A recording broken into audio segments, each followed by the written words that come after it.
Formula 1 returns to Suzuka for the 2017 Japanese Grand Prix, and with two Japanese-powered teams on the grid, there was high expectations from the home crowd. Toyota announced that Kamui Kobayashi will now race alongside Lewis Hamilton for the next 2 seasons at least, as the popular Japanese driver now receives a new 2-year contract extension with Toyota. Thomas Aron returns to Sauber for the remainder of the 2017 season, and is eager to build on his debut finish of 14th back at the Belgian Grand Prix. He even stated that he believes he can take a points finish from Sauber in the remaining races of the season.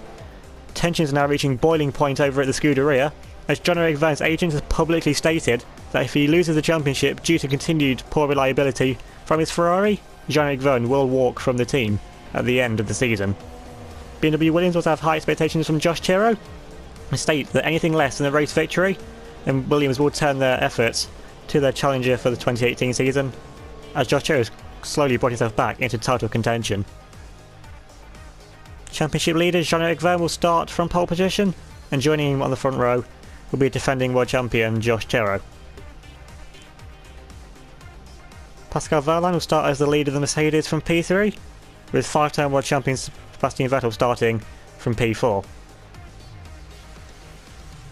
Robbie Kubica will start from 5th in the second of the Williams, with Max Verstappen, leader of the Red Bulls, only emerging 6th best in Q3. Lewis Hamilton will start lead of the Toyotas from 7th, and he's joined on row 4 by Fernando Alonso in the second of the Mercedes. Daniel Kvyat will start from 9th in the second of the Red Bulls, and running off the top 10 will be Lance Stroll in the lead of the Haas BMWs. Home favourite Kamui Kobayashi will unfortunately get knocked out in Q2, only lining up 11th on the grid, and he's joined on row 6 by Nico Hülkenberg in the lead of the Renaults. Mick Schumacher will start from 13th, joined on row 7 by Carlos Sainz as the lead of the Toro Rossos. Sainz's teammate Pierre Gasly will start from 15th, and joining him on row 8 will be Daniel Ricciardo in the second of the Renaults. Bringing up the back 2 rows of the grid will be the usual suspects, with Rui Harianto in 17th, getting the better once again of Carmen Jorda, who has to settle for 18th on the grid. Running off the back row of the grid is Thomas Aron. Giovinazzi gets a 5-place grid penalty, but it makes no difference to his qualifying position. Now come back onto us, starting from P2, starting on the front row of the grid. Just getting out qualified by Jean-Eric Vergne, with Pascal Wehrlein starting in 3rd. So 3 different teams starting in the top 3 positions. Pretty much the top 3 teams currently in Formula 1, as you would say. Red Bull really haven't found the pace this season with that Cosworth power unit. Now it's waiting for the rest of the cars now to line up all the midfield cars, the Haas, Toro Rossos, and then the usual suspects of the McLaren Hondas who don't look like they're going to really do anything to impress the home crowd at the home Grand Prix this time around. And then the 2 Saubers lining up on the back row of the grid. It's waiting for them now, coming now to the 5 red lights for the Japanese Grand Prix. Lights out, and away we go. Can we get a good start from P2? We haven't really got any good starts so far this season. It's like Jean-Eric Vergne's clear up going into now to turn 1 with Salazar with Pascal Wehrlein now going to turn with Valens clear around the outside, going 3 right now with Vettel and Alonso. Alonso getting forced off the track there, and slotting behind. Now we're going side by side now with 5-time world champion Sebastian Vettel now as they come up through the sweeping S section. You've got Robbie Kubica right up behind. Find out Jeremy Vettel trying to hold it around the outside, with keeping on nosing just up the inside line, which is into the outside. But then now we had the inside line with Vettel there, manages to get us through the S section. So Vettel really flexing the chassis and aerodynamics of that Ferrari to get up, use it to his advantage to get up now into P3, coming right into pressure now from our teammate Robbie Kubica, looking very racy off the start of this Grand Prix. Now as we come now through the Lesmos for the first time, now coming up now into the hairpin, of course, this is where Kobayashi made quite a few famous overtakes back in the 2011 Japanese Grand Prix in the Sauber. Now she's got yellow flags behind us, so it looks like there's possibly been an incident further behind. Looks like everyone's still just about going. Now coming on now, so yeah, pouring out the hairpin once again. Now we've got our teammate Robbie Kubica looking very racy right up behind us now. Now we've got Kubica getting in on slipstream now, coming up now into the spoon corners, because through here he's not going to be able to make an overtake, so he has to stick behind us. But if he can get a good run out the second spoon here, then he'll get a good run in our slipstream now on the back straight now into 130R, because we'll be getting slipstream off the back of Sebastian Vettel. Well, of course, no DRS going up to 130R purely on safety grounds, but Kubica really doesn't look to be gaining that much in the straight line, so pretty much even between me and Kubica in the straight line, as you would think, since we're in the same car. But now we've got Sebastian Vettel pretty much falling away from Pascal Wehrlein and Jean-Eric Vergne, who already just romping away in the lead. But now we've got Pascal Wehrlein now in the slipstream of Jean-Eric Vergne, and gaining in the slipstream of the championship leader. Can Pascal Wehrlein make the move coming down into turn 1? Vergne goes to defensive team of the line. Vergne having to try and go around the outside now into turn 1. Vergne going to try it around yesterday. Get forced on the track here. We'll keep side by side with the championship leader Jean-Eric Vergne. But Vergne just manages to keep it on the inside line to keep into the lead for a bit longer. Pascal Wehrlein looking very racy off the start though. Going a bit further on, we've still got Jean-Eric Vergne actually trying to catch up now to Pascal Wehrlein. So Vergne, despite getting into the lead of the race, really isn't actually pulling away all that much, and Vergne still kept pretty much within the DRS range. Managing the DRS is what's keeping Vergne within range of the Mercedes in front.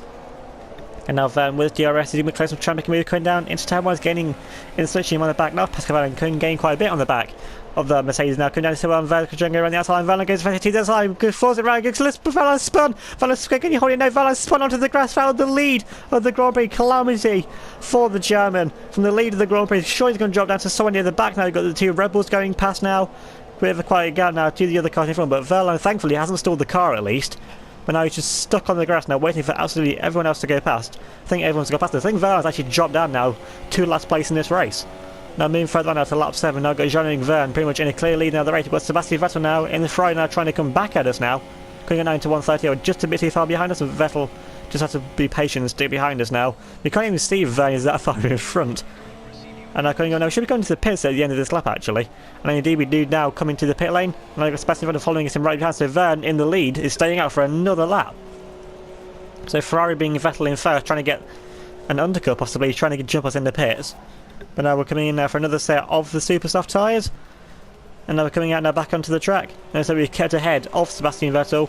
He's also kept on the set of super soft tyres as well. So it's like a two-stop for ourselves and Sebastian Vettel. I think the Toyota of Hamilton behind as well, but I didn't quite see what tyres Hamilton is coming back out on. Now come down the track, we're going to come out in clear air. Can't quite see any cars. We've now got someone coming in. Got one of the Toro Rossos coming out now into turn 1. We get a nice padding view here of the long sweeping left-hander of turn 1. As we kept crucially ahead of the Toro Rossos on medium tyres, so a slower car on slower tyres really know what we need. Now actually got one of the Hasses in front of us. Can't quite see which Haas that is. Might be Mick Schumacher actually. Try and go around the outside of Mick Schumacher through the section. Use an all new-found grip to our advantage. We've just gone quite close enough to the back of the German. And indeed it is Mick Schumacher in front of us in the Haas. And of course, we're seeing a lot of Mick Schumacher recently. When we come out of the pit, Schumacher on medium tyres as well. They'll be going a lot slower than what we do. So hopefully the Haas team tell Schumacher to not hold us up now, coming up now into the happy and going for a dive on the inside actually of Mick Schumacher, because Schumacher leaving the door wide open. Of course, why wouldn't he, since he's in the Williams BMW B team. So now we move up into P4 and we can track down Nico Hulkenberg, who's currently in the podium position of course on the medium tyres. So imagine that everyone who started on the medium tyres is going for a one stop. So theoretically Hulkenberg's only got one more stop left to make. So as it stands, Hulkenberg's currently in front of us for net position, and Schumacher's net position behind us as well. But now we've got Jean-Eric Vergne coming into the pits now for his first stop of the race, one lap later after us. So has the overcut managed to work for the current championship leader? Going into another set of the super soft tyres as well. There's absolutely no one else in the pit lanes and no one else near Jean-Eric Vergne, so you have to see if any battle markers come down the straight when Nico Hulkenberg comes out, because Hulkenberg's starting on the medium tyres. There goes one of the Toyotas now going through, so where's Vergne going to come out? He's going to come behind us. There's the Renault of Nico Hulkenberg coming out into turn 1, and Vergne's going to come out crucially behind the Renault of Nico Hulkenberg. And we see we're coming through the paint shot once again of the right-hander of turn 1 and coming out just behind Jean-Eric. So Vergne has managed to get the overcut on us, but I think we've gained a net undercut. So I think we've gained time on the championship leader, but Vergne getting held up massively here by the Renault of Nico Hulkenberg through the S section. Of course, Hulkenberg, like I said, is in front for net position, so Hulkenberg is out to fight his position. This isn't blue flags, he doesn't have to get out of the way. He can fight for this position as much as he wants. Now coming up now through the Degners 1 and 2, we're seeing him closing right in the back of Jean-Eric Vergne as we go purple through the first sector as well, so pretty much proving how much pace we have on these super soft tyres. We actually got Kamui Kobayashi leading the Japanese Grand Prix, and we know we just got a new contract extension with Toyota for the next 2 years.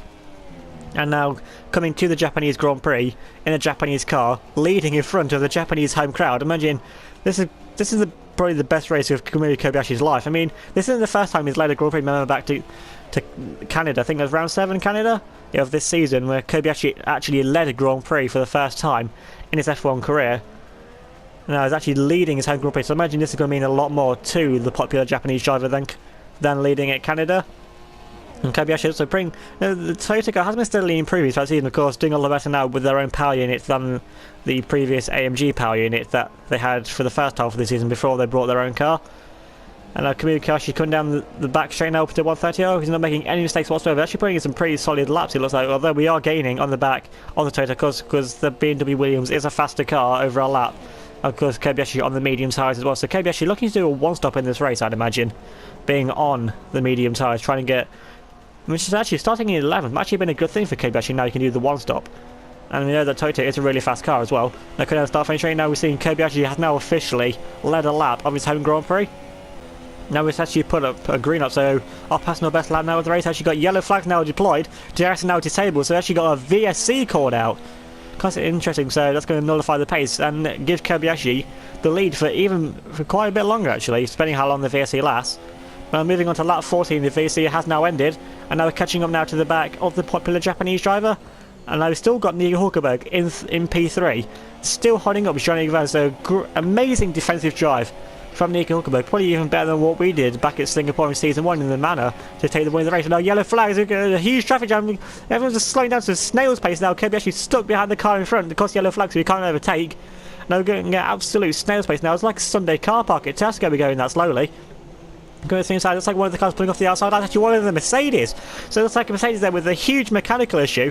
And now that's allowed Nico Hulkenberg and Jean-Eric Vergne to catch right into the back. Now the gap that we pulled to the Renault pretty much has been nullified. And now Hulkenberg once again has to worry about defending now from Jean-Eric Vergne and the car behind, which I think is our teammate Robert Kish. I noticed the other Ferraris there, so Vettel now brought himself right back into the race now with that Mercedes parking it on the absolute racing line. Of course, Kobayashi didn't know what to do, as just thought it wise to stick behind. But now Hulkenberg will have DRS on the back first because it's a VSA, so DRS will be back enabled immediately once again. So Hulkenberg actually has DRS on the back first. This match helping keep in front of Jean-Eric Vergne once again. Now Vergne gaining insulation on the back of the Renault coming down into turn 1 once again. Vergne isn't close enough to make a move on Nico Hulkenberg. And got Sebastian Vettel stuck right up behind the two of them. And then our teammate Robert Kubica as well. Cutting a bit further out onto lap 23. I don't know if you can tell because our car's painted white, but it's actually now raining. And now we're gaining insulation on the back of Carmen Jordan, I think, to put her a lap down. Now Carmen Jordan, once they're going to park it on the absolute apex, where there's a slam on the brakes to not slam into the back of the McLaren Honda. Now we've got Jean-Eric Vergne gaining insulation right up back and behind us now, because DRS still enabled, we're on dry tyres. But we know we're massively down on power with our smoke trail coming out of the back of our cars, and Vergne's going to be getting a face full of engine oil or whatever's wrong with the back of the car. See the smoke going into Jean-Eric Vergne's face now. He pulls out of our selection, defensive side because we're so much down on straight line speed. They're coming down this turn 1 to just manage to defend to the inside from Jean-Eric Vergne, but Vergne in that throw is all over us now, getting an absolute face full of smoke from whatever wrong with us. Surely our engine's not overheating, because surely it would have gone by now. So surely it's what? Surely it must be like the turbocharger or something is pretty much going with how much this is smoking. And now in P3 we've still got Kobayashi. He's now coming up to lap the McLaren Honda. Of course, you know we've got the in-country rivalry between Toyota and Honda. And this is going to be pretty frosty, I imagine, Team 2. And he's still got the smoke trail from the back of our car still lingering on the track surface. And Carmen Jordan really is not getting out of the way of Kobayashi. I mean, the rivalry between these two will be pretty frosty and intense, but I didn't think it'd be this bad. And now Jordan finally lets Kobayashi through, but now pulls back in front of five-time world champion Sebastian Vettel. We know how Sebastian Vettel feels about his blue flag situation, so he's very much really not going to be happy whatsoever being stood behind the McLaren here of Carmen Jordan. Now Kobayashi actually pulling away now into the absolute distance, already pulled almost a second, I'd say, on the McLaren Honda, and Sebastian Vettel stuck behind, and Carmen Jordan still isn't getting out of the way of Sebastian Vettel at this point. Now coming in now through spoon cars, we've got our teammate Robert Kubica, then Hamilton stuck right behind the two of them as well. Now Coleman Jordan finally pulls to the inside, and that's going to ruin Sebastian Vettel's chances now trying to take the podium from Kamui Kobayashi, pulling away now about a second gap. Now got our teammate Robert Kubica looking up the inside now into 130. He's outside, there's contact to them. Kobayashi's lost it. Kubica's getting to the barrier. Kubica's smashed it into the barrier. He's lost his front wing. What dramatic scenes here. Calamities for Robert Kubica. Like he's pulling off to retire actually. He's backed up to the marshals, but now I think he's coming back onto the track now, trying to find a way back on track. Of course, he's stuck at a really awkward angle actually. You're going to have to pretty much do a half donut, try and get back onto the track now. So pretty much getting back onto the track now. Looks like he's stalled it once again. Looks like he's having trouble getting going. They've got one of the Hasses and one of the Renaults just managed to get through. And now Kubica finally does manage to get going once again. Lost his front wing. And now he's going to have to pit now for a new front wing. And that's ruined any chance of Kubica trying to steal the podium from Kobayashi. Trying to get up the inside into 130 in the wet. Just hasn't got the grip. So honestly, I'd have to say that's a racing incident, and then we got Daniel Kvyat and the Red Bulls finally making his move past our teammate. So once again, for 2 years in a row, our teammate and Daniel Kvyat having nightmare races here at Japan. And now the other team going to retire him and send him out on the new front wing and give him a set of super soft tyres. Man, that's just protocol, always changing the tyres. So they're going to give Kubica a new front wing, and they're actually going to send him back out again. I mean, fair play to Williams. Want to see, imagining Kubica wants to at least finish the Grand Prix. If the car isn't too much damage, they're going to send him out and see now if anything happens with the car. They're going on to lap 26. We're still smoking away, and we've still got his Johnny Van right behind us, and Kobayashi is still holding on to his podium position. We've actually got yellow flags up in front of us, though, so I think someone may be getting a huge bit of oversteer there. So imagine someone may come off the track, because with how tricky the conditions are now, it wouldn't really surprise me now. I can still get yellow flags up. We've got a car going absolutely slowly on the mini lap. As you can see, you've got a car going massively, going to breathe right around inside of them. Now, our teammate into the pits once again. So imagine that Williams are coming now just to retire Kubica from the race. Imagine there's just too much damage with the heavy impact from the wall. But you can see on the mini-map behind us, Johnny Van, everyone else is stuck in that queue of cars right up behind that Renault, I think it was. So, and now looking back now, as Jean-Eric Verne, we've absolutely pulled massively away from him. Now we've got one of the Mercedes now putting up, trying to unlap himself. The Mercedes on intermediate tyres, along they're trying to unlap himself now from Sebastian Vettel. They're going side by side with Kamui Kobayashi now into 130. He'll be side by side with 130. Kamui Kobayashi to hold it around the outside of the track. He's off the track, and Kamui holding it right around the outside. He just about gets it back on track in front of Sebastian Vettel as well.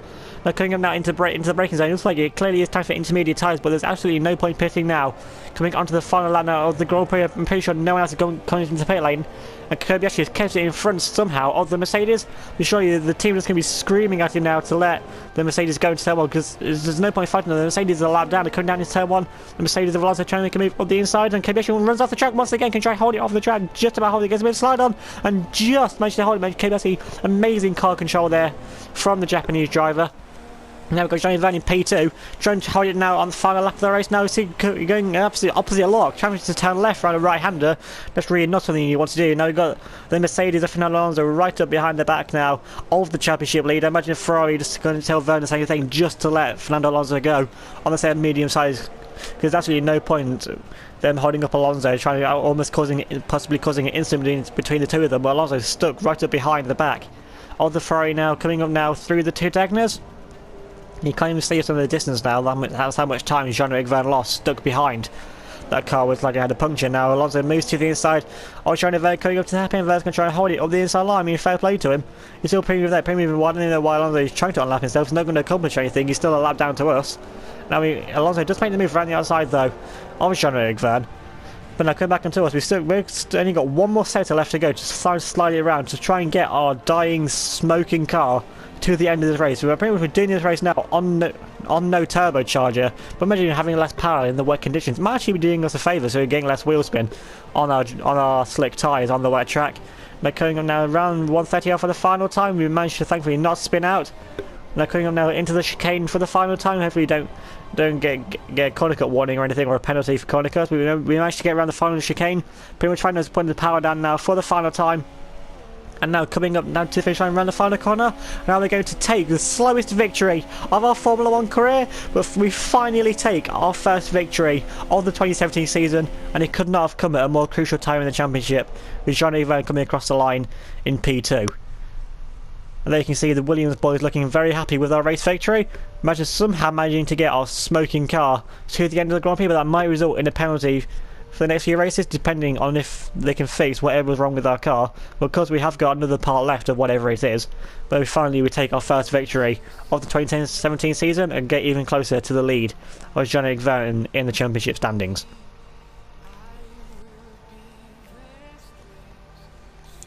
Taking a look at the race results, and we would take our first victory of the 2017 season. 8 seconds clear as Jean-Eric Verne comes home in second, and Kamui Kobayashi rounding off the podium for Toyota in third. Sebastian Vettel has to settle for fourth, with Lewis Hamilton coming home in fifth in the other Toyota, so a very good day all round for Toyota, for the Japanese home crowd.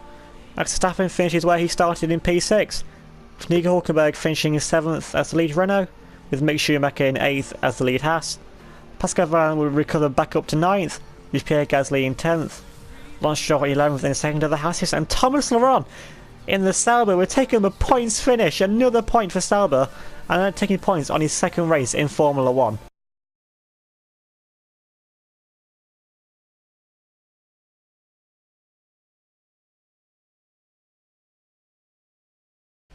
Formula 1 returns to the Circuit of Americas for the 17th round of the 2017 season, the USA Grand Prix.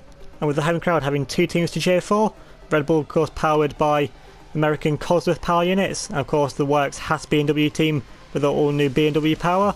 The home crowd are expecting strong results from both of the teams, and are hopeful that all four cars could finish in the points come race day. Mercedes were first out on track once again, and first to say that they've fully ceased development of their 2017 Challenger and are fully focused on their car for 2018, to try and take Alonso to his third championship or Pascal Wehrlein to his first.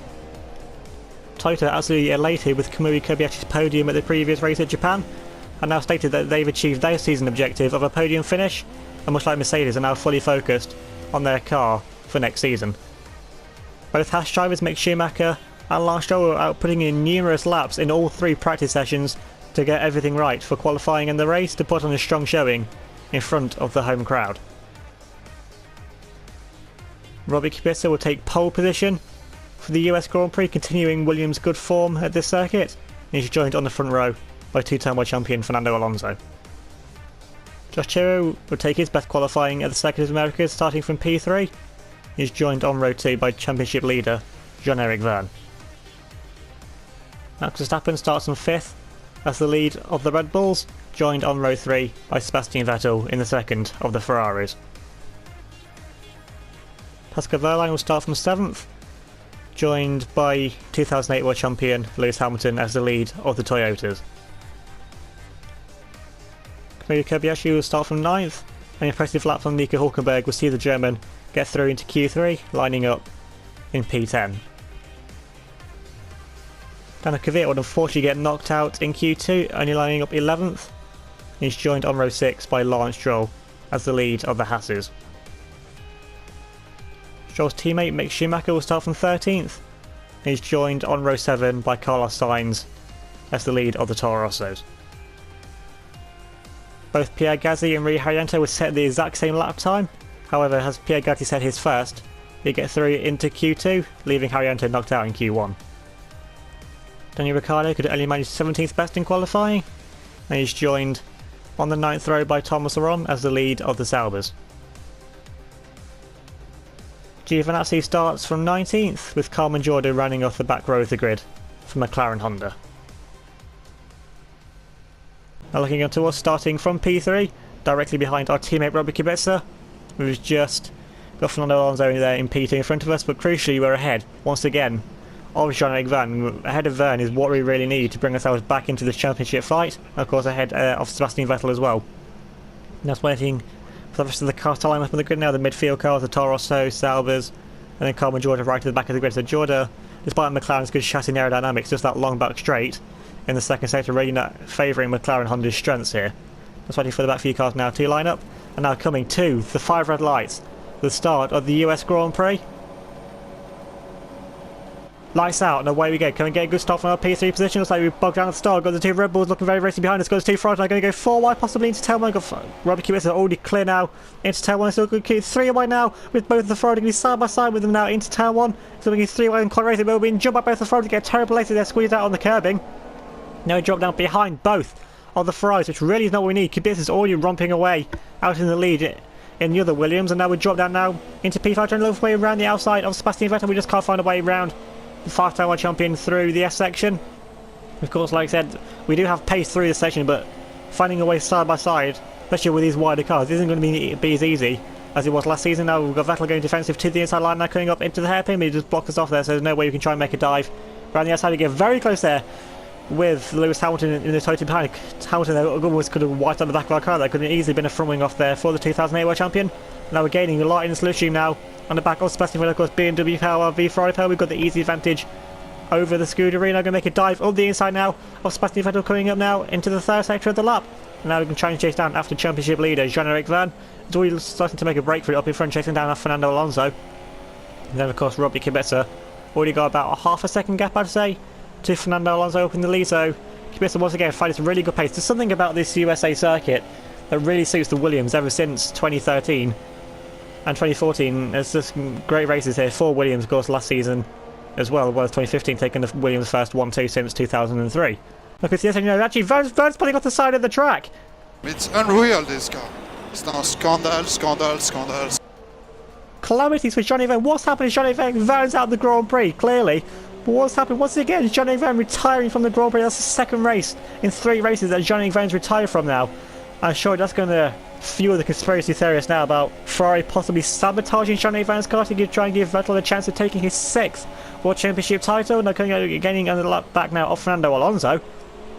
Because Alonso on the set soft tyres actually, so Alonso trying the one stop now in the race. We're going green through the second sector, gaining a lot of time now on the back of this Mercedes AMG in front of us. We're on the fastest tyres, so we just really need to be putting our foot down, gaining all the time we can, try and make a move on Fernando Alonso and try and build a gap. Because of course we'll be making one more pit stop. Down the 2-time world champion. Now coming up now through the sweeping right-hander now into the final sector of the lap. Now coming around the final corner. There's a huge crash there. Fernando Alonso's wiped out on one of the cars. I've no idea. Alonso just smashed one of his wheels off.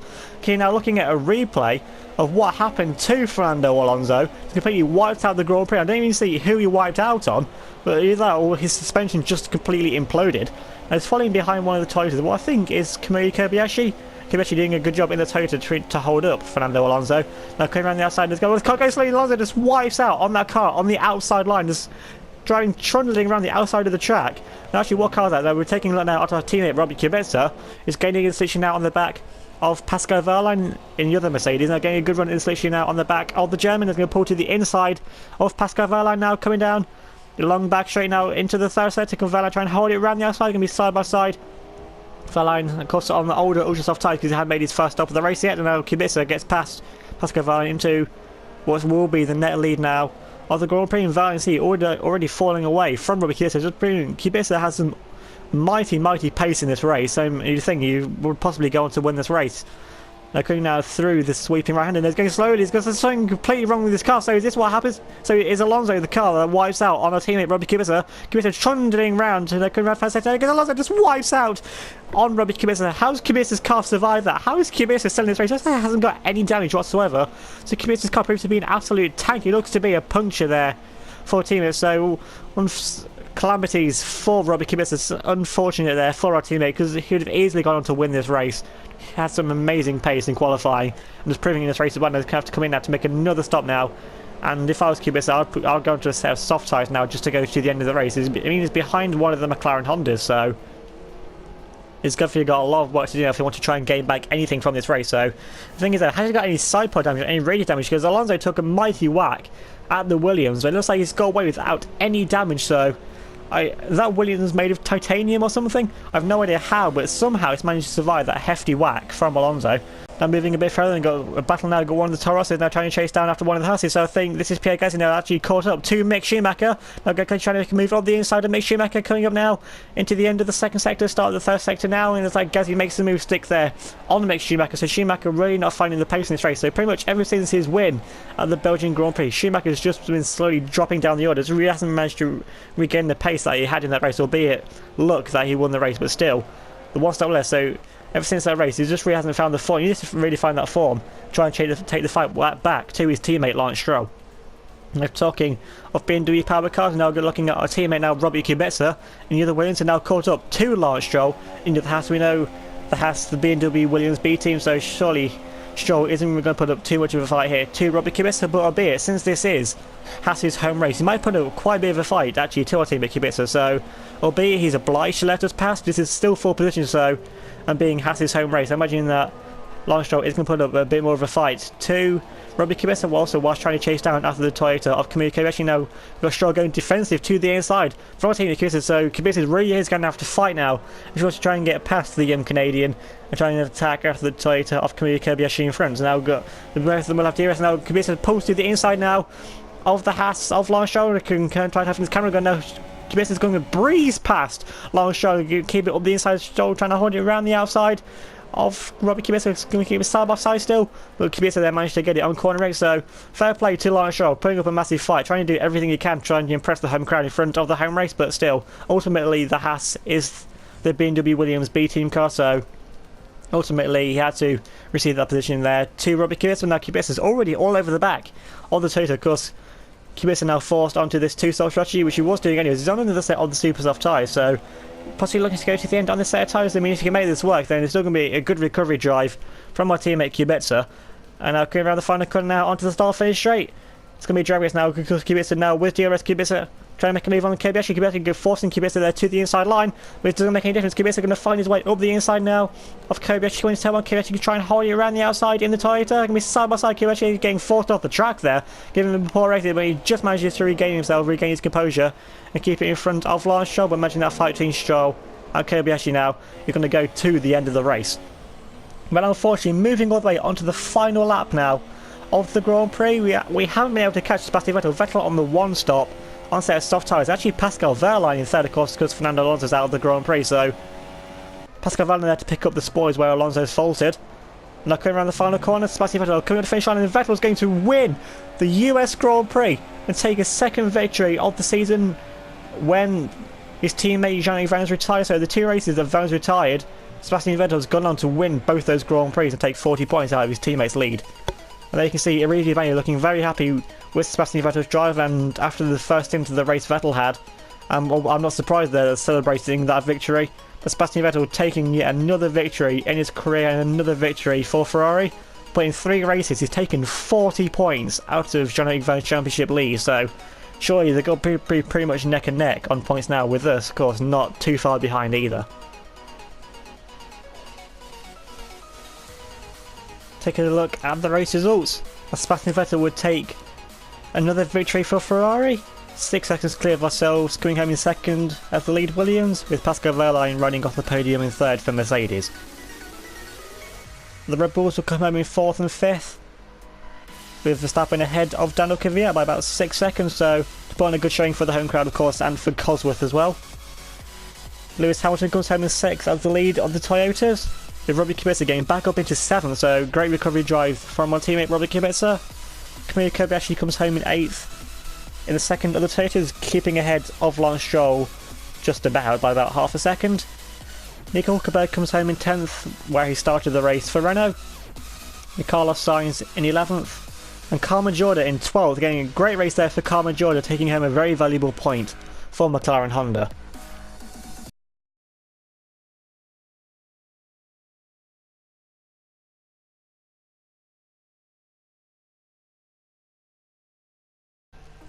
Formula 1 returns to Mexico for the penultimate round of the 2017 season, round 18, and for the first time since 1997 it's been Williams and Ferrari drivers going for the Drivers' Championship. You can easily expect that no quarter will be given between the two teams. BMW Williams come to this race announcing that they've brought their final upgrade of the season, an all-new turbo upgrade, in hopes of powering Josh Tirowee to his second Drivers' World Championship and getting Williams somewhere close to second in the Constructors. McLaren Honda also come to this race running minimum downforce, trying to maximise the pace down the straights to try and keep somewhere close to Renault and Toro Rosso come race day. With another engine failure for Jean-Eric Vergne in the previous race, many people are speculating now that Ferrari in fact sabotaging Vergne's car. Of course, both have denied this. Taking a look at the qualifying grid for the Mexican Grand Prix, and Josh Tirowee will start from where he needs from pole position, beating out Fernando Alonso by 1/10 of a second.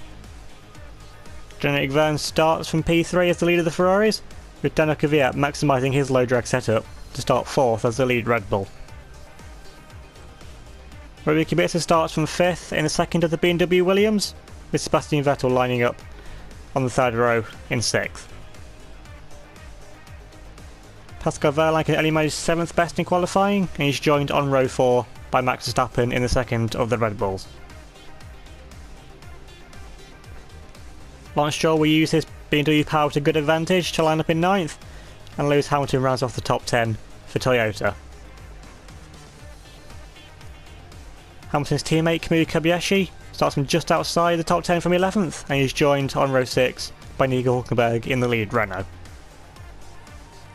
Ryu Hayato will maximise his low drag setup to start from P13, beating out Carlos Sainz by 1/1000th of a second, with the Spaniard having to settle for 14th. Daniel Ricciardo starts from 15th, with Pierre Gasly just scraping through into Q2, but couldn't progress any further than 16th. Mick Schumacher starts from 17th in the second of the Hasses, joined on row 9 by Carmen Jorda in the second of the McLaren Hondas. Both Sauber drivers will set the exact same lap time, but as Thomas Laurent set his 30 seconds earlier in the session, the Frenchman starts from 19th with Giovinazzi running off the grid. Now looking at us starting from where we need to be, starting from pole position, and this could be the most crucial pole position of our Formula 1 career to date, beating out narrowly Fernando Alonso by only a tenth of a second. So that Mercedes AMG has got pace in a straight line, at least with Fernando Alonso, their line not faring so well in qualifying, starting down in 7th. And again, you can never count out the two Ferraris with their excellent chassis and aerodynamics. Of course, with the thinner rail up here in Mexico, the Red Bulls of Kvyat and Verstappen could be a threat. We know how good their aerodynamics and chassis are, so the Red Bulls really are the underdog in this race, and possibly along with the Toyotas and Lance Stroll as well. Now coming to the 5 red lights for the start of the Mexican Grand Prix. Lights out, and away we go. Can we get a good start from our pole position slot? So we've got a previous start alongside Fernando Alonso. Looks like he's got actually a mega start. We've got Bogdan off the start once again. Not got ideally the best start that we need. Looks like Fernando Alonso is going to lead the charge now. Down into turn 1, going 3 wide further behind one of the Red Bulls. And on the two Williams going down into turn 1. Going to be 3 wide behind Fernando Alonso. Keep it around the outside. Robbie Kubica going to be 3 wide with our teammate. And Fernando Alonso up the side. Now can keep it up the inside of Robbie Kubica. Fernando Alonso going to be 3 wide now through the chicane on the exit. We get forced off the track by Robbie Kubica. Now it's going to be a drag race now down into turn 3. You're still going to be 3 wide. Alonso he's just lost his momentum as the slot in behind us now, going side by side now with Robbie Kubica. Alonso looks to make it 3 away, just gets squeezed out there by Robbie Kubica, now trying to hold it up the inside. Our teammate, we just get squeezed out there, now going side by side now with the 2-time world champion Fernando Alonso, trying to hold it around the outside of the curb, getting forced off the track once again. Now trying to hold it around the outside. Fernando Alonso gets a bit squirmy there on power. And we get back up now into P2. Alonso has to defend there from Jean-Eric Vergne. Got a side by side action further behind between one of the Ferraris and Pascal Wehrlein, and Wehrlein just has to slot in behind Sebastian Vettel. So very manic start to the race. We've still got the Red Bull of Daniel Kvyat right in the middle of this queue of cars, and finally somehow out of all of this we've ended up with a Williams 1-2 coming around the stadium sector now for the first time. Unfortunately for the Mexican crowd, no home driver to cheer on for this season, so imagine they'll just be cheering on their second favourite driver, whoever that may be, out of the field. Now coming around the final corner, you've got Fernando Alonso looking very racy up behind us now. Of course, no DRS yet, that won't be activated until the start of the next lap, so this is going to be pure slipstream now, pure engine power. We know the BMW engine in the back of our Williams is mighty quick, but with the low drag of that Mercedes and now with slipstream, Alonso's going to pull to our inside now. It's going to be side by side now, coming down into turn 1. Can Alonso make the move up the inside? He's going to have to be an almighty dive if he can. We still hold it running outside of the 2-time world champion. We just slot back in front of the Mercedes, and now Alonso gets a pretty decent run though through that corner, so he's still within the bias slipstream. Still might be coming back at us, and then we've got Jean-Eric Vergne in that Ferrari behind us, so we'll be getting a double slipstream from behind Fernando Alonso in 4th. You can see we're already pulling away from Daniel Kvyat in 5th, and now we go purple through the first sector, so pretty much proving how good our pace is, despite everyone going close to the first sector. And we get very close to the back there of Robert Kubica's gearbox, almost hitting to the back of our teammate, of course. Kubica shouldn't really be holding us up, so imagine the team might be onto him very quickly. For us to go away, we get a horrible step of oversteer though. Thankfully, just keep it out of the barriers. That's just proving how thin the area is here, how much the dirty air affects us. It's not getting any downforce on the front wings of the car, sliding our way through the S sector, and very lucky there not to slam the car into the wall. But we do go purple still through the second sector, so despite having a bit of a drama through the S section, still not laying off the power, still not giving any time up to Robert Kubica or to Fernando Alonso behind us. And now coming around the final corner now for the second time in the race. So don't get the best run out of the final corner, so just not being able to put the power down as we like, just in the dirty air of Ricky Kubica in front. And now Fernando once again already back up behind us, now gaining in that position. Now Alonso once again pulls to our inside. Now we're going aggressive, forcing Alonso over to the inside. Now we move back in front, now make our one defensive move, and Alonso darting out the solution, trying to find a way around our outside now. Alonso going to have to go deep into the breakers, and he wants to make the move around the outside. We just managed to outbrake the double world champion and keep in front of the Spaniard for a bit longer. But now coming up now down the second DRS straight, now Alonso will have a second bite of slipstream. Of course, no DRS yet because the detection point was back on the previous lap. Once again, this is all just going to be pure slipstream now. Coming down into turn 3, Alonso going to try and dive up the inside. No, he's not quite close enough there to make a move up our inside. It looks like Robert Kubica really starting to hold us up now at this point, because with the dirty air that we're getting off the back of him, if only just using his straight line speed and his mega run he gets out the final corner to keep in front of us. Now coming up through the S section, can we try and get it all nice and clean through the S section this time? Take a nice line there to the inside, just keeping 2 wheels on the track, so trying to minimise corner apex there, just trying to minimise the amount of track that we can, try and gain any time we can. And this time keeping it much more planted through the S section. Now gaining our stitching, Robert Kubica not getting the better run now, going to look for the inside of Robert Kubica. We're just not quite close enough to have to back out of that at the final moment to not crash into the back of our teammates. And now coming through the stadium sector, just going to sit behind Robert Kubica through here, try and get a good run through the S's, and now coming around the final right-hander once again, just try and get a good run out of here, try and put the power down. Looks like once again Robert Kubica just romps away out the final corner. We just can't put the power down out the final corner. We've got Fernando Alonso in that Mercedes all over us once again now. Notice Alonso does have DRS. Now getting in the DRS is Alonso trying to make a move on us, and we've once again just following in the switching Robert Kubica. Kubica also has DRS on the back of him, so now we're going to go inside outside now of Robert Kubica. Robert Kubica gives us the outside line, gives us the racing line, breaks early, and now we make the way around the outside Robert Kubica. Now Kubica comes back, compromises his line, that's going to slow him down even more. But it looks like Robert Kubica, they're playing the team game. Looks like I think Williams may have got on the radio there to our teammate Kubica to turn to left us through to try and hold up now Fernando Alonso and the two Ferraris behind, and now coming down into turn 3. Robert Kubica does keep in front of Fernando Alonso. We've got the lead Ferrari now of Sebastian Vettel. He's yet to make a stop, so of course, because Van was the lead driver, he gets first call on what he wants to do. So now it's like, can Ferrari make a double overcut work to try and keep Sebastian Vettel in front? I'm sure that Ferrari were hoping that the Toyota could hold us up a bit more than it already did. Now coming into the pits now, what tyres is this Ferrari going on to? You see now, is he going to save Vultures? And it is in the save Vultures. Actually, that's Jean-Eric Verne. So Verne stayed out for another lap. So Ferrari brought Sebastian Vettel in before Jean-Eric Verne. But imagine Verne did get first call on what he wanted to do. So Verne wanted to try an overcut strategy. So let's see if that works out for the Frenchman. Coming out back out now onto the track. Just seen a flash of light, so imagine that was Arca. Now come back out now. There goes Fernando Alonso in the Mercedes. The status quo has been resumed. And the question is, where is Sebastian Vettel now? We've got the Mercedes of Fernando Alonso making a move on Kamui Kobayashi coming down now into turn 1. So Kobayashi can try and make it move back up the inside. I mean, it's a valiant effort there from the Japanese driver, but it's not enough to make anything out of it. And now the Toyota surely has to turn his attention now to defending from Jean-Eric Verne in the Ferrari. Can't even see Sebastian Vettel in the same camera shot, so it looks like Vettel's undercut really hasn't worked. And they're coming down into turn 3. Kobayashi is just going to keep in front of Jean-Eric Verne with a bit of a lock up there, so that's not going to do his tyres any favours, and that's not going to do Jean-Eric Verne any favours either, being stuck behind the Toyota. Now coming up through the S section now, coming up to the S section, there's surely been nowhere here that Verne can make an overtake, so he's going to have to be patient here and wait behind Kamui Kobayashi. Imagine this can be frustrating Jean-Eric Verne so much. I imagine his face might be red, or if not redder than his Ferrari car right now, being stuck behind the Toyota. I mean, his overcut strategy, I imagine, was to try and jump, try and come out in front of the Toyota, but now checking move now, getting a stitching now. And so now Kobayashi goes defensive to the inside line, now coming into the final corner, a bit of contact. Verne hits into the back of Kamui Kobayashi, technically right around. That's a great move there from Jean-Eric Verne, but now he's got front wing damage. He's locked off a bit of his front wing, unless that was the end plates. But now you can see from the right side there, Jean-Eric Verne's front wing, he's lost about 2-3 of his end plates. Surely that's going to affect Jean-Eric Verne now for the end of the race, because you know how thin the air is up here in Mexico, about 2,000 metres above sea level, and the aerodynamics is king around here, of course with the low drag setup. So Verne will now have more straight line speed. What he does have to see now is that front wing damage does affect the championship leader. And they're coming up now into turn 1, of course through the slow speed corners. It's not going to have that much of an effect, because the damage is on the right side of the car. It's going to affect Jean-Eric Verne through left-hand corners, so through the S section you have to see now how much the damage affects the championship leader. If indeed it does affect Jean-Eric Verne. Because you know, because despite the aero regulations for this season, a front wing damage isn't all that costly. And looks like Jean-Eric Verne's still keeping some decent pace, of course, through the low speed corners. Like I said, it's not going to have any effect, and through this corner as well, since it's a right hand, it's not going to have any effect either. But now coming up to the S section, this is going to be where you see Jean-Eric Verne gets affected by the damage. Now coming through the action, it looks like Jean-Eric Verne's keeping pretty much decent speed, so it's not going dramatically slowly. I don't actually think that's any different, so it might be a mile an hour or two slower, but I don't think the damage is actually affecting Jean-Eric Verne all too much. You can see the gap he's already pulled over the Toyota of Kamui Kobayashi. I don't know if Kobayashi's got any rear diffuser damage from that contact.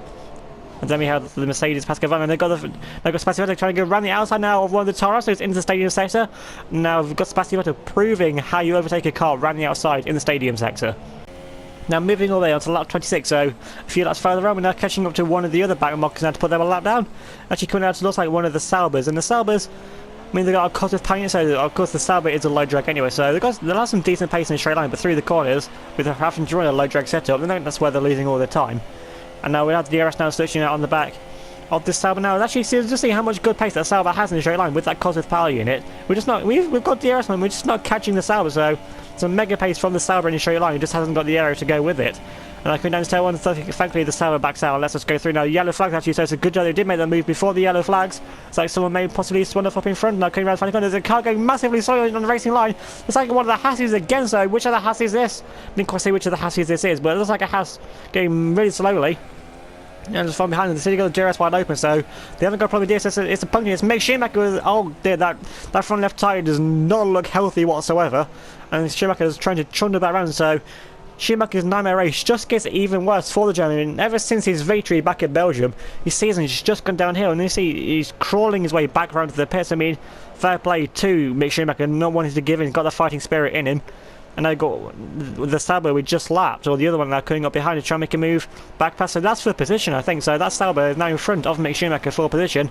And there goes the Mercedes now of Fernando Alonso. So Alonso managed to get past Schumacher at a crucial point, being held up there through the S section. Question is, where is the Ferrari now behind? So Schumacher there pulls off the track, lets the Ferrari Sebastian Vettel go through. Then he gets a bit stuck on the track. He gets a bit stuck on the track. I don't really know what Schumacher's doing here.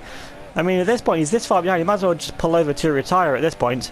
That's how far down he was anyway. Now goes the other Ferrari of Johnny Verlaine. Actually got Pascal Wehrlein now right behind him. So Verlaine looking very race now. Verlaine's just woken up now in this race. Now Mick Schumacher gets around the corner, smacks into the wall. And that pretty much just sums up Schumacher's race, really. And now surely, he's lopped off his front wing. Surely he might have actually done some damage to the suspension, maybe a bit of damage to the steering column without whacking to the wall. So surely he comes to the pits. I mean, fair play, he's got back to the pit. So, but surely Haas might as well just retire Schumacher in the pit lane at this point now. I mean, he's pretty much not going to be far off a lap and a half, 2 laps down. Now there goes one of the rebels now around his outside. And Schumacher's a lap down now about to most of the top 8, top 10. So Schumacher's a lap down now to most people in the top 10. And he's going to no way he's going to catch back up now to the Saubers. So surely he's going to the pits now. Now have to see what Haas do. Are Haas going to retire the young German? Now he's going to his pit box now. They're going to change his tyres. I mean, that's just protocol, changing the tyres. And give him a new front wing as well. So I mean, this is all just protocol, what they're trained to do. So they're going to put a new front wing on, but are they going to retire him now? Actually, no, they're giving him the traffic light. They're giving him the green light. They're going to send Mick Schumacher back out. So fair play to Haas and to Mick Schumacher not giving up. Imagine Schumacher wants to finish his race since it's his first time here at Mexico. He's trying to gather all the data that he can about this track, and for the team for when they come back next season. And they come back on track now. Schumacher's in an absolute no-man land of his own. They're coming through the S section now, coming into the final S. No dramas, thankfully, through the S section. I've only got one more sector to go. Unless something goes wrong for the Haas and behind him, it gets pointed out, then surely we should have this race victory now in the bag. We're miles in front of Fernando Alonso and Sebastian Vettel in third. Now the confetti are going off, the stadium alive with the colours of Mexico. And now coming around the final corner now for the final time is 17 seconds ahead of Fernando Alonso. Now coming up now to the finish line. You're going to weave up the finish line and take yet another crucial victory at this point in the season. And for the first time in our career, we've actually taken a dominant victory, led from pretty much start to finish. And now you can see the Williams boss is looking very happy. The BMW guys very happy with their work, putting their new turbo upgrades to good effect to take another victory. Another victory exactly when we need it as well. You know, you can see see the stadium alive with the colours of Mexico. See the red there and the white of the confetti just has the green a bit further to the right. And now this victory is now really thrown us right back now into title contention, of course, with Sebastian Vettel on the podium as well. Taking a look at the race results, and we would take victory 10 seconds clear, Fernando Alonso in second, Sebastian Vettel running off the podium for Ferrari in third. Pascal Wehrlein comes home in fourth, with Johnny Verlaine down in fifth, 13 seconds behind the German, with Max Verstappen finishing as the lead Red Bull in sixth. Ricky Kubica comes home in seventh in the second of the Williams, so it just really wasn't Kubica's race, but finishing 40 seconds behind us in the end. Daniel Kvyat finishes in eighth in the second of the Red Bulls, with Hamilton in ninth as the only Toyota. Carlos Sainz in 10th, with Pierre Gasly in 11th, and Daniel Ricciardo rounding off the points from Renault in 12th.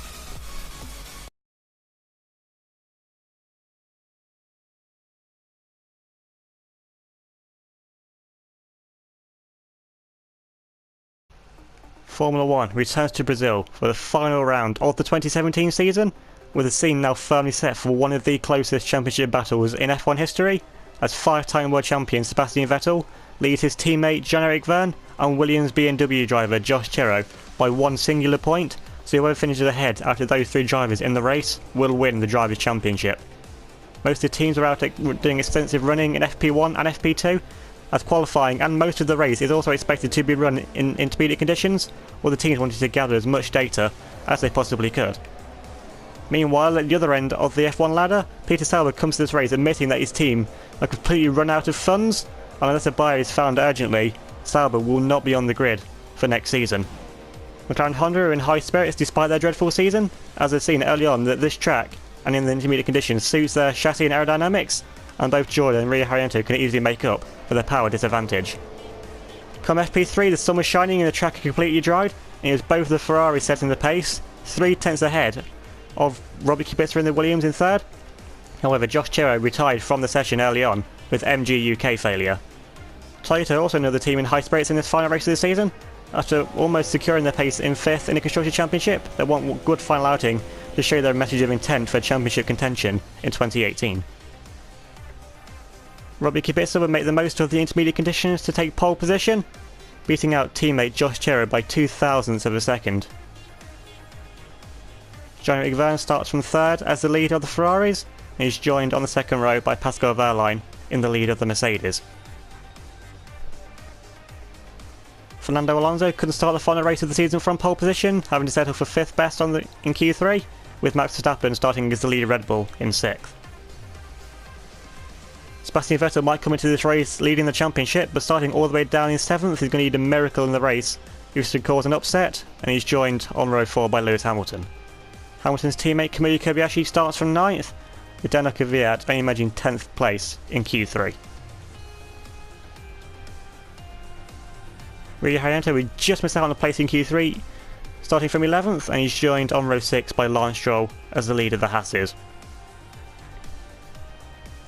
Nico Hülkenberg starts lead of the Renaults from 13th, joined by Mick Schumacher in the 2nd of the Haas BMWs.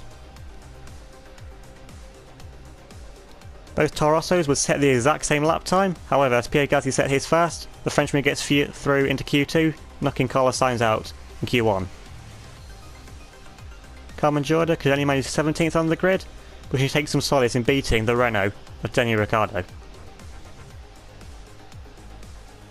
For the final time this season, and possibly the final time in Formula 1, Thomas Ron starts on 19th, with Antonio Giovinazzi lining up on the back of the row of the grid.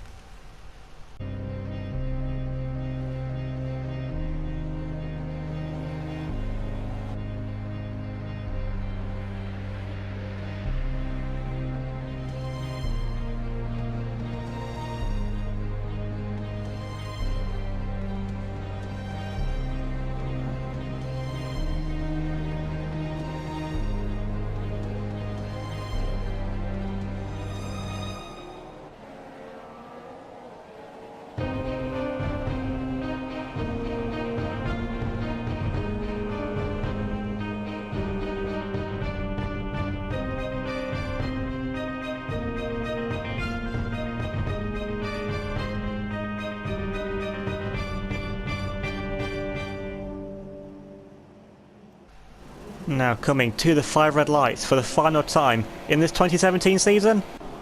Lights out and away we go. Can we get a good start alongside Robbie Kubica? Looks like Kubica get a good start then. Keep on going side by side now with Johnny Vergne. We've got a horrible start once again, bogging down on the inside line. It's not finding the grip. Now Johnny Vergne gets through into P2, and that's crucial now. We need to try and get past Johnny Vergne as quickly as possible. Now it goes side by side now with the two Mercedes. Alonso trying to go around the outside of Pascal Wehrlein. Wehrlein on the racing line. Alonso trying to hold it around the outside, and it gets forced onto the carry there by Pascal Wehrlein. So Wehrlein being very aggressive with his two-time world champion teammate in his final race this season. Imagine Wehrlein's got a point to prove in the battle for 4th place in the Drivers' Championship.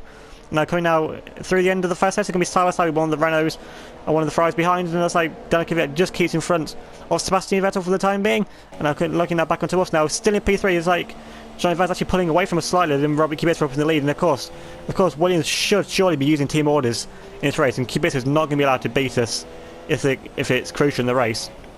And now coming through the second sector, because this is where we've always had good pace through the second sector ever since we began in Formula 1 back in 2014. We've always had some amazing pace through the second sector of the lap. We know that Ferrari does have a really good chassis and aerodynamics, and the Williams is good in the straight line, but it seems to be good in the wet conditions as well, as it's proved through the second half of the season. But coming now to the end of the second sector, now we can try and put this is where the Williams comes to our advantage. We can try and put the power down now at the second sector, where we get a horrible run though. Now actually loses even more time too, Johnny Vergne got Vergne getting in slipstream on the back. Well, team of Robbie Kubica, of course, no DRS in the wet conditions, so it's going to be pure slipstream. We know the BMW power unit in this Williams does have more grip than the Ferrari, but with the slipstreams, that going to be enough to try and make Johnny Vergne move to turn 1. Johnny Vergne's not close enough to make a move. We try and go around the outside of Johnny Vergne, getting very late under braking, to try and find any way to put off the Frenchman. Of course, in this probably the most crucial race of his F1 career, and definitely the most crucial race of my F1 career as well. And they're trying to get a good run now down the straight now to coming down into turn 3. Was like once again just remain in the stalemate now with Johnny Vergne second, and pretty much the gap's the same to Robbie Kubica out in front. So Kubica once again finding some mighty pace in these wet conditions. Now cutting a bit further on, Johnny Vergne's now all over the back of our teammate Robbie Kubica. Now coming down to turn 1, Kubica goes defensive to the inside line. Johnny Vergne trying to run his contact. Vergne gets shoved off the track by Robbie Kubica. Kubica being very forceful in this final race of the season. Man, he's got a point to prove as well, wanting to keep his seat Williams for next season. Now Govern trying to hold it around the outside now off the racing line. Keep side by side still with our teammate Robert Kubica. Going to be so mid drag race now down into turn 3. Vern try a miracle here, try and hold it around the outside line. Can Vern go late on the break, try and hold it around the outside of Robert Kubica. Going to be side by side still. Vern gets forced out wide, then gets for hobbling. Then we can make a move up the inside of Johnny Vern. So Vern there with a costly got flustered there on the outside line. Just couldn't hold it on the outside under braking. We move in front of Johnny Event up to Peter, and as it stands now, we are currently winning the championship. If it stays like this, and now surely Williams are going to be straight on the radio to Robbie Kubica for him to let us through, because surely, because the race is set to dry up at some point, so surely we get first call regardless on the pit stop, since we're the one in the championship battle and Kubica isn't. Now moving quite a bit further now, all the way onto lap 12. Actually, just been in this stalemate situation behind Robbie Kubica, but just got enough grunt in our BMW power unit to keep in front of Jean-Eric Van. Now the tyres are starting to go off now because it's lap 12, and the tyres, albeit in the wet condition, are getting a bit of a slide though, so the tyres aren't going to go that much longer, and it's not going to be long now until you need to make a stop for a new set of the intermediate tyres. And you see we're losing quite a bit of time to Robbie Kubica, and that's finding the pace that we need. Actually going to dive in now, make the call to the team, we're going to pit now at the end of this lap, and then Robbie Kubica of course having to stay out for the extra lap, and that's actually Jean-Eric Van staying out for another lap as well, so Vern possibly trying the overcut on us. It's like one of the Mercedes coming behind us. I think this might be Pascal Wehrlein, since Wehrlein was the lead of the Mercedes. Now we're going on now to another set of the intermediate tyres, and get Gustav and come out crucially in front of that Mercedes of Pascal Wehrlein. So Wehrlein actually got held up there for one of the cars. I can't see if that was a Toyota or a Red Bull, but either way they got held up by some car coming into the pit lane, so that gives us a crucial bit of breathing space in front of the Germans. Got one of the Ferraris, so Vettel's coming as well. So what's Ferrari? So Vettel wanted to come in this lap, Vern wanted to try the overcut once again, so Vern seems to like those overcut strategies in the final few races of the season. But crucially, we're going to come out in front of this Toro Rosso. Indeed, we are going to come out in front here of the Toro Rosso of Pierre Gasly. That's crucial because you know how much slower that Toro Rosso is in general in the wet conditions, albeit the wet conditions are a pace nullifier. Now coming on to the end of that lap, Robbie Kubica now comes into the pits to make his first stop of the race, followed in by Jean-Eric Van. Van's caught up a lot of time on the back of Robbie Kubica, so Van finding some good pace on this overcut strategy. Now Kubica going to the set. He's been held in the pit lane though. He's got a problem. No, he's been held. He's been held for the Ferrari. Jean-Eric Van, and Van jumped Robbie Kubica in the pit. So a terrible pit stop there from Williams for Robbie Kubica. And that could be a deciding point of the race, because now Kubica isn't. We haven't got our buffer now with Kubica holding up Jean-Eric Van. We see on the outside we're going to power around the outside of Jean-Eric Van, so we managed to make the undercut work to stay in front of Jean-Eric Van. But Van actually looks like he's gained a bit of time on us. But he's managed to get in front though of Robbie Kubica. Kubica now drops down to P3, so that really hasn't worked out well for our teammates. He's already losing time on the second set of intermediate tyres. Just like Robbie Kubica might be actually having some car trouble, because they held him in his pit box. If the traffic light had gone green earlier, he'd easily got back out in front. And actually DRS has now been enabled, so it's not going to be long now until we actually come in for dry tyres. So maybe that's why Van stayed out for another lap, anticipating maybe coming in for dry tyres at this lap, but he just had to admit defeat and had to go to another set of the intermediate tyres. Now coming through the second sector, so you've got the proximity area now for Jean-Eric Van coming up right behind us. We know how good that Ferrari aero and chassis is. Remember it back in FP3, the Ferraris were setting the pace in the dry conditions, although we do go purple through the second sector, so it doesn't look like it's quite time yet to switch onto the dry tyres. But once again, we get a pretty decent run actually out of the final corner that time, coming onto this back straight now. But still we've got Jean-Eric Van gaining on a slipstream now. Of course it'll be DRS now at the end of this lap. Got DRS. Actually no, Jean-Eric Van's coming back into the pit lane. Van's got a drive-through penalty. He's come back into the pit lane, and I can't see anyone else. Actually there's a Mercedes coming in further back, so well, they're speeding in the pit lane and they've got a drive-through penalty. Surely it's not that early. See, no one else coming. Actually, no, Van's going to his pit box. Now Ferrari going to push Jean-Eric Van onto a set of the super soft tyres. So Ferrari gambling on Jean-Eric Van stretching now, bringing him in early for a set of dry tyres. But as you've seen, we went purple through the third sector. It's not. I don't think Williams clearly don't think it's quite time yet. And then we've got Pascal Wehrlein also on a set of dry tyres. Actually got one of the Rebels coming in behind as well. And looks like another kind of back in further down in the pit lane. So only 4 cars so far have gambled and coming in this early. And here we have Carlos Sainz in the Toro Rosso, who stayed out for another lap on a set of the intermediate tyres. So it looks like most of the grid still don't think it's time yet for the dry tyres. Who's still now, that moves Kubica back up into second, and Alonso back up into third. And we know with the experience of Fernando Alonso choosing to stay out for another lap, so Alonso also doesn't think yet that it's time for the dry tyres. And it just depends how good our pace is now through this second section, through this lap, if we actually gain if we're still gaining time on the intermediate tyres, because Ferrari's taking a real gamble. As soon as DRS gets enabled, they've brought in the Frenchman. So actually we're down in our second sector time though, so we're not finding some good pace through the second sector. We're getting a huge power slide there though, and we're actually losing quite a bit of time to Robbie Kubica. So Kubica is still finding some good pace on these intermediate tyres. It just depends, are these tyres still the right tyres to be on, or is it time to switch? And so the team still haven't called us in there. The team still don't think that it's time to switch onto a set of dry tyres. We haven't had the strategy change from Jeff, our engineer, and now Robbie Kubica puts up the fastest lap of the Grand Prix, so I imagine that's justifying Williams' decision. The time still isn't yet for dry tyres. Kubica on still on intermediate tyres behind us. It's just put up the fastest lap of the Grand Prix. Alonso, Alonso's coming. Alonso's onto a set of super soft tyres, so Mercedes have brought Alonso in, so have everyone else on the grid. See something we haven't. Now we're making the call to our team for ourselves to come in now. It's Johnny Vans now back up into P3 on the set. On the super soft tyres we run out wide. They're just not finding the grip now. We're losing a lot of time here. Two Robbie Kubica behind. So we had to make the call ourselves. We're making a call once again to pit this up. So have Williams made a critical mistake? Have Williams ruined our race by not bringing us in? Everyone else has come into the pits except me and Robbie Kubica. So surely Williams are doing the absolute gamble here of the absolute century. I mean, Ferrari took it one way, bringing Johnny Vern in early. Now Williams are going the other way, bringing us, me and Robbie Kubica, leaving us out on the set of intermediate tyres. And now you can see we really are struggling now. The proximity arrow looming ever larger. Two Robbie Kubica behind. Of course, Williams aren't going to pit Robbie Kubica first, because since we're winning, as it stands, we're still winning the championship because we're in the lead of the race. But we've still got to pit, and the question is, how much time have we lost to Jean-Eric Verne in that 2-lap undercut? Once again, confirming to the pit crew that we are boxing at the end of this lap, regardless of whether they want us to or not. So there's still a few specks of range falling, but everyone else is coming, so we're going to have to take the gamble here. We're going to have to follow what everyone else does, and now we're going to have to come in for a set of the dry tyres, and Kubica stay that behind us. So Kubica were determined, and Williams determined to keep Kubica out on the intermediate tyres for a bit longer, because if the time was right, then surely it'd be quicker to double stack. And now we're going to a set of the super soft tyres, and we're pretty much the only ones in the pit, and of course it's only me and Kubica who have made us touch it. The question is, have we lost any time? How much time have we lost to Johnny Verne? Is Verne going to jump us? That's like one of the Mercedes coming through now into turn 1. I know that Verne was in front of the Mercedes, so it's like that hasn't worked out whatsoever. It's like we're going to lose time to one of the Mercedes now. Actually, there's a Ferrari coming out behind us. So is that Jean-Eric Verne, or is that Sebastian Vettel in the second of Ferrari? That's a Sebastian Vettel in the Ferrari. Now Vettel getting a good run on the super soft tyres. Actually going defensive to the inside line from the 5-time world champion, and Vettel trying to hold it round our outside now into turn 3 and get up the inside just. And they've got one of the Rebels behind as well, so we've lost so much time. Williams have absolutely ruined our strategy here, leading us out on a set of intermediate tyres. So that's going to be even worse now for Kubica, who now comes in for his pit stop now to change onto a set of the dry tyres. And what tyres is Kubica going on to?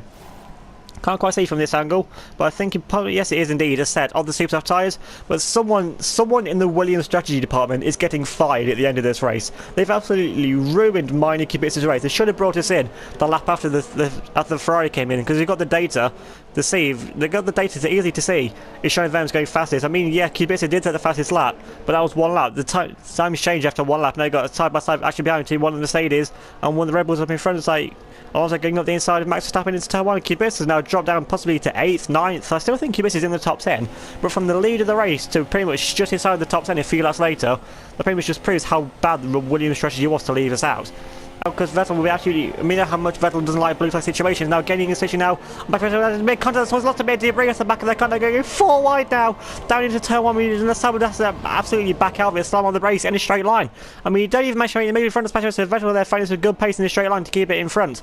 Actually, we've been jumped by Kubica, as Kubica's got us through turn 1. Now losing a lot of time here. Now he comes down to Kvyat in the Red Bull now, trying to make a move on us now. Kvyat gaining a position now. Kvyat makes a dive up the inside now. Coming up now into turn 3. He's trying to hold it around the outside of down to Kvyat under braking, but Kvyat with the racing line forces our wide onto the curbing. We get poor onto the curbing. Now we lost we just lost 2 places in pretty much in the first sector. We just lost 2 places. So something is drastically wrong now with old Williams. Surely, we're running off the track now, so something must definitely be wrong with our car.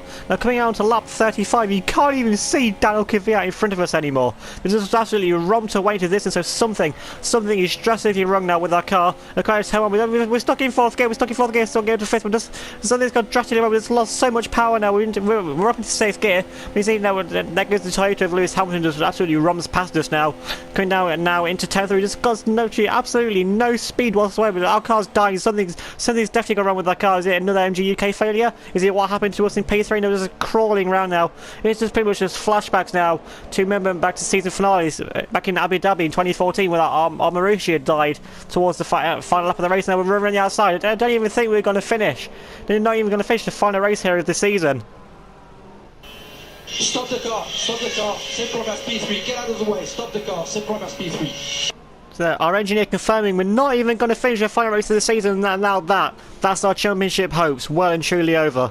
But now looking at Jean-Eric Vergne now, he's coming on to the final lap now of the Grand Prix. Vergne on the verge of taking his first ever championship in Formula 1.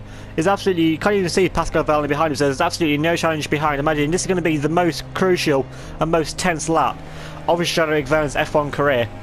Because we know that Ferrari, remember back a few races ago, the conspiracy theorists saying that Ferrari was sabotaging Jean-Eric Vergne's car to give Vettel his 6th championship title? And now coming up through the second sector, now Vergne just has to keep it composed, just has to keep it. Vergne can go slowly as he wants here.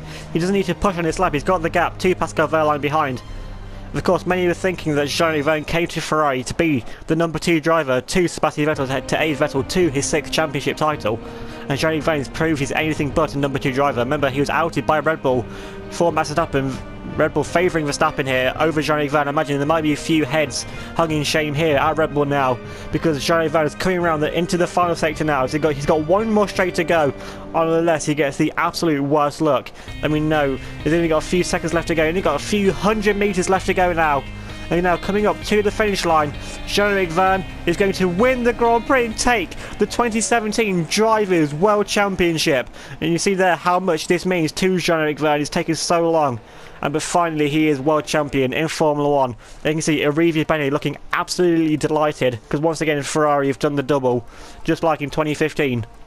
Taking the Drivers' Championship, and Nick sees Jean-Eric Vergne standing proud on the top of his Ferrari car, and obviously you can't blame him because it's taken so long for Jean-Eric Vergne falling out of favour in the Red Bull programme and moving to Ferrari and finally proving that he's got a car that he's comfortable with. Jean-Eric Vergne is your 2017 Drivers' World Champion with the double Mercedes podium, so Mercedes have pretty much secured second place in the Constructors as well. Taking a look at the final race results for the 2017 season, and Jean-Eric Vergne would take the victory ahead of Pascal Wehrlein by 6.5 seconds, with Fernando Alonso running off the podium in second and Mercedes in third. Sebastian Vettel would have currently managed 4th in the end, but he did get ahead of Max Verstappen in the final few laps. Robbie Kubica comes home in 6th as the only Williams to finish. Daniel Kvyat in 7th in the second of the Red Bulls. Lewis Hamilton in 8th for Toyota.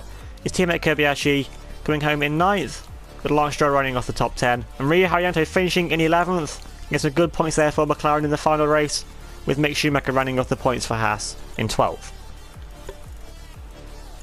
Nico Hülkenberg would just miss out on points, coming home in 13th, with Carmen Jorda with a good final result for the season, coming home in 14th, beating both the Toro Rossos of Carlos Sainz and Pierre Gasly, with Daniel Ricciardo finishing in 17th as the last car on the lead lap, and Giovinazzi getting the better of Thomas Arron in the end to come home in 18th, with Thomas Arron in 19th, and then we're the only retirement from the Grand Prix.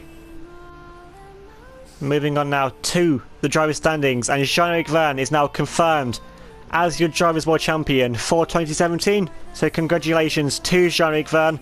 It's been a long time coming, but Jean-Eric Vergne finally stands tall on the top of Formula 1, beating out teammate Sebastian Vettel by 9 points.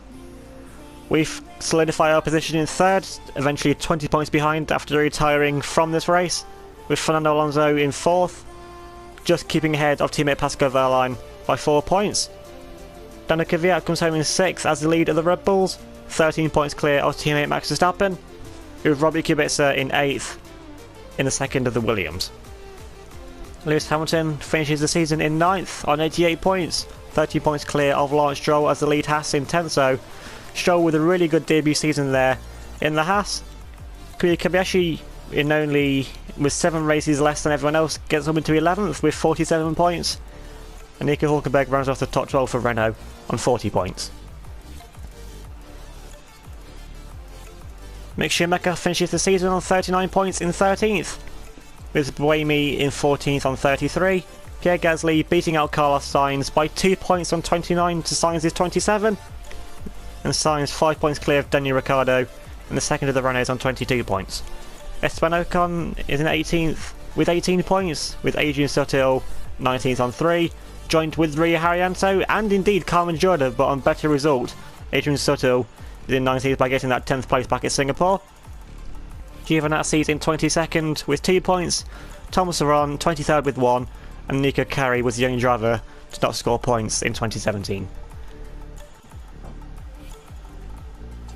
Moving on to the constructor standings, and Ferrari finished the season 87 points clear of Mercedes, who hold on to second place in the Constructors' Championship, with Williams in third. Quite some way ahead of Red Bull, 70 points clear of Red Bull, who have a pretty decent debut season with Cosworth engines, in fourth. Toyota hold on to fifth place in the Constructors with 153 points, 11 points clear of Haas, they have to settle for sixth on 142. Renault hold on to 7th with 62 points, 4 points clear of Toro Rosso, who are in 8th on 58. And then Sauber and McLaren are both joint on 6 points in 9th and 10th, but once again on a better result, with Adrian Sutter taking that 10th place. Sauber hold on to 9th place in the Constructors, and can the money from FOM be enough to see Sauber stay on the grid for 2018? Now then, taking a quick look at how the season recaps of who's won the championship so far. So, back in season 1, the 2014 season, Nico Rosberg took the championship by 1 point, with Mercedes easily wrapping up the Constructors' Championship. But Ferrari came back strong in 2015, with Vettel taking his 5th Drivers' Championship, and Ferrari their first in the V6 hybrid era. And then in 2016, we took our first championship, and Williams took their first Constructors' Championship since 1997, and now Jean-Luc Vergne adds his name to the history books, taking the 2017 Drivers' World Championship, and Ferrari taking their second Constructor Championship in the V6 hybrid era. As for next season, the 28th season will happen, because it's going to be a while now, because you've got to wait until the 2018 game comes out. So give all the drivers and teams a lot of time to work over for next season, and imagine Ferrari will try and come back stronger than ever to try and defend their World Championships, and imagine Vergne still has a point to prove they can take the championship for next season. Just want to say a big thank you to everyone who watched throughout this season and left comments down below, likes on the video. Just even if you watched one race or any part of a video, just thank you for watching this season, and you're the reason why this season continues. I mean, this is my favourite season, my favourite videos to record and edit on the channel, and UniONE career is sticking around for a long time to come. So thanks for watching this race and this season, or whatever you watched throughout this season. Remember to leave a like if you enjoyed this race, and if you enjoyed the whole season, leave a comment down below. I'll see you all next time.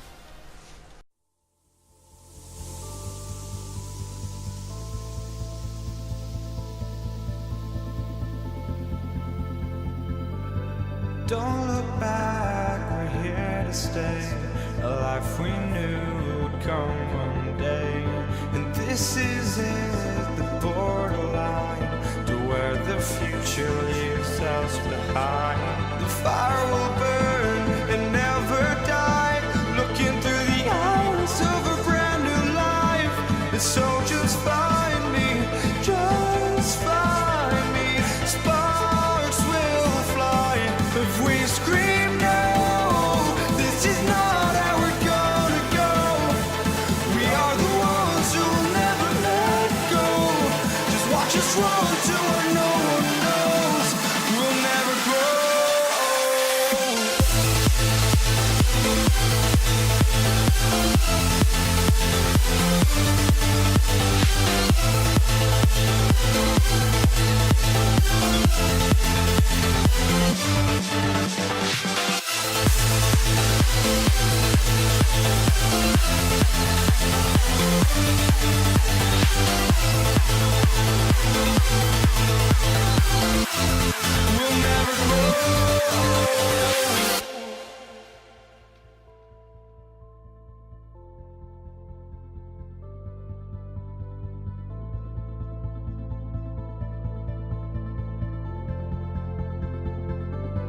Don't look back, we're here to stay. A life we knew would come one day. And this is it, the borderline to where the future leaves us behind. The fire will burn and never die, looking through the eyes of a brand new life. And so just find me, just find me.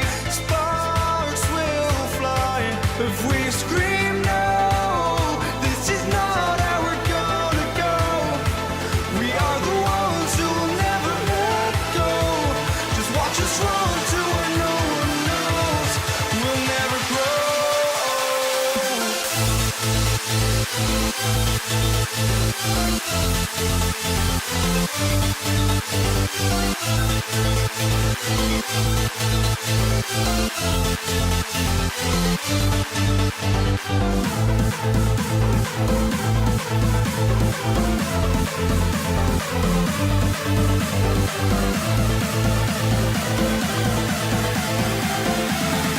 never grow.